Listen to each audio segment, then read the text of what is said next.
नमस्कार, मैं हूं कौशलेंद्र झा और आप देख रहे हैं केकेएन लाइव। दोस्तों, खबरों की खबर के सेगमेंट में आज लॉकडाउन, गाइडलाइन और ढील जैसे शब्दों की हम पड़ताल करेंगे।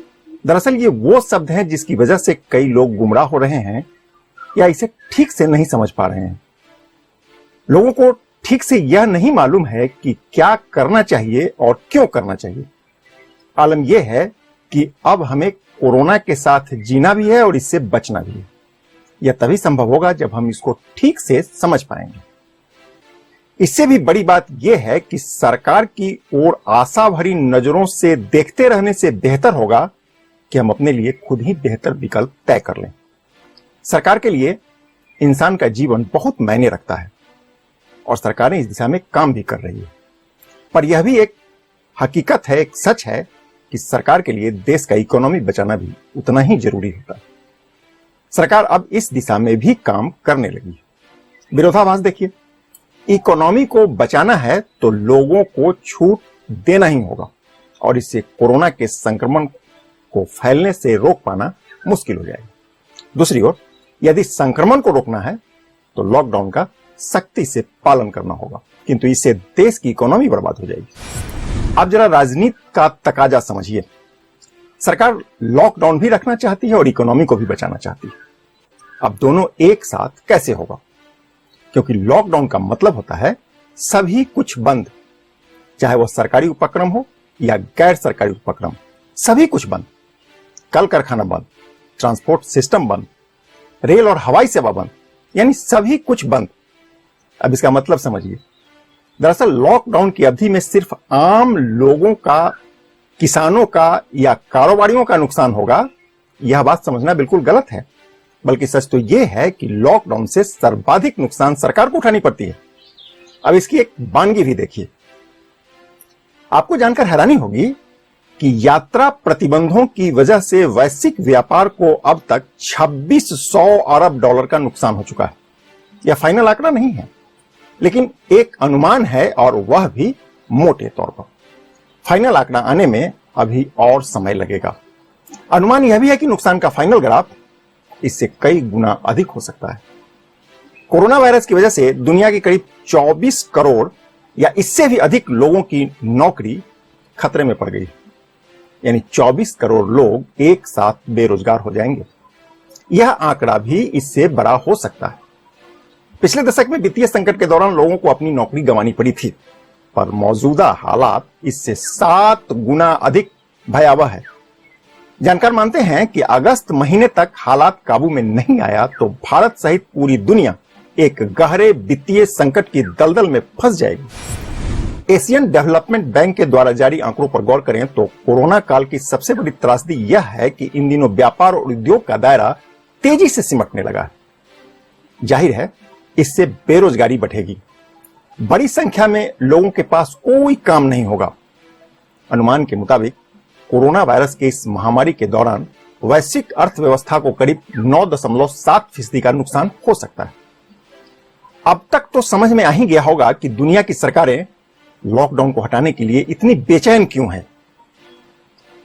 अब बात जरा भारत की कर लेते हैं।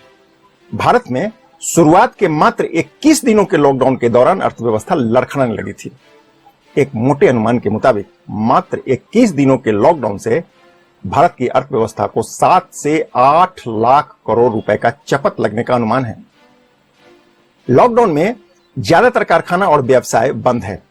भारतीय रेलवे हो या उड़ानें, प्रत्येक सेक्टर को झटका लगा है।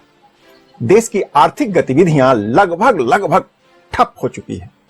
जानकारी के मुताबिक 25 मार्च से शुरुआती के 21 दिनों के लॉकडाउन में भारत की करीब 70% आर्थिक गतिविधियां थम सी गई है।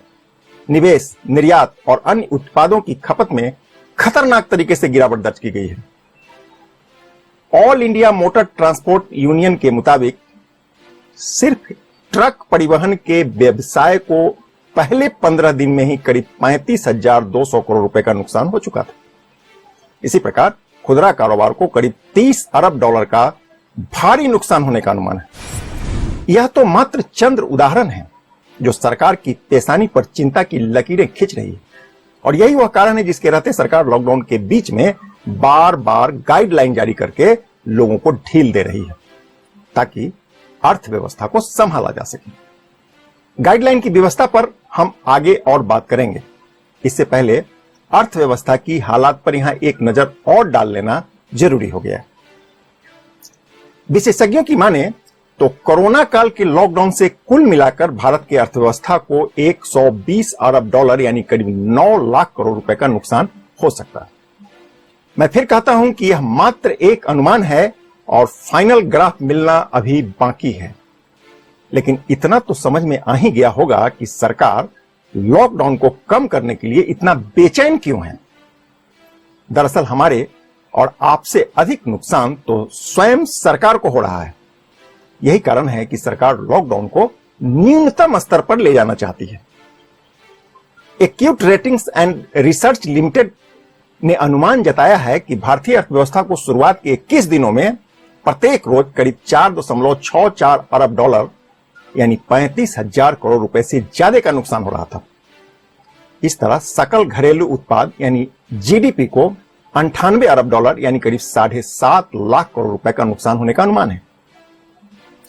सेंट्रम इंस्टीट्यूशनल रिसर्च ने कहा है कि यह महामारी ऐसे समय में आई है जब भारतीय अर्थव्यवस्था में साहसिक राजकोषीय और मौद्रिक उपायों के बाद पुनरुत्थान के संकेत मिलने लगे थे या दिखने लगे थे।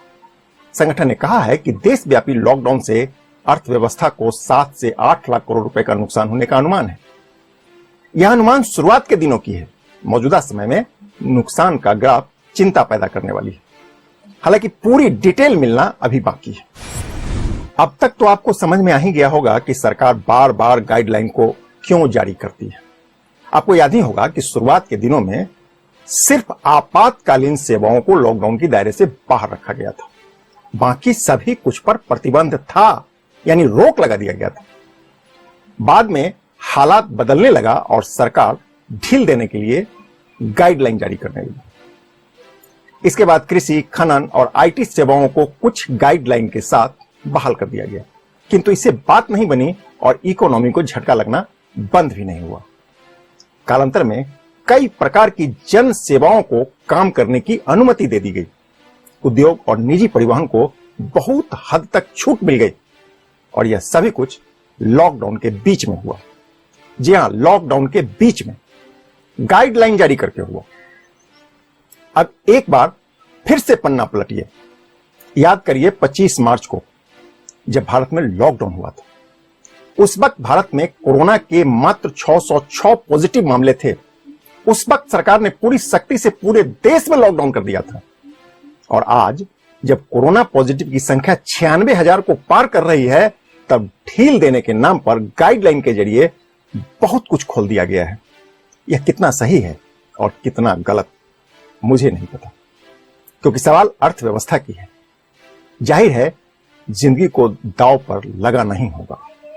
यह तय हो चुका है कि कोरोना काल अब लंबा खिंचने वाला है।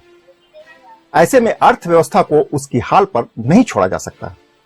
यानी इकोनॉमी को बचाना है तो जीवन मूल्यों के साथ एक हद तक समझौता करना ही होगा। इन बातों को छोड़िए, अब मैं आपसे पूछना चाहता हूं, आप क्या करेंगे? सरकार के द्वारा दी गई ढील का आनंद लेंगे या खुद को बचाने का खुद ही प्रयास करेंगे? आपके जवाब का मुझे इंतजार रहेगा। नमस्कार।